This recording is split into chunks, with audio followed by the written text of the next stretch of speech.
ఈ సృష్టిలో రక్త సంబంధం లేకుండా మన కోసం ఆలోచించే బంధం ఏమైనా ఉంది అంటే అది స్నేహబంధం మాత్రం.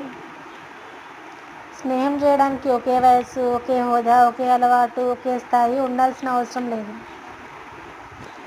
ఫ్రెండ్షిప్కి స్థాయి అది అలాంటిది ఏం లేదు. అది నాకైతే తెలిసినంత వరకు నా ఫ్రెండ్తో నేను రోజు మాట్లాడను. ఇప్పుడు చాలా రోజులైంది కలిసి, అయినా కానీ మా మధ్య ఒకరి మీద ఒకరి ఇష్టం పోదండి. ఎంత దూరంలో వాళ్ళకు తర్వాత ఎంతోమంది పరిచయం అవ్వచ్చు, నాకు కూడా ఎంతోమంది ఫ్రెండ్స్ రావచ్చు, కానీ వాళ్ళకు ఉండాల్సిన స్థాయి అంతే. ఇక వాళ్ళంతే, అందరికంటే గొప్ప వాళ్ళు. నాకైతే రోజు కలుసుకుంటేనో రోజు మాట్లాడుకుంటేనో ఫ్రెండ్షిప్ అని కాదు, ఒకరి బాధలో ఒకరు ఉంటే ఫ్రెండ్షిప్.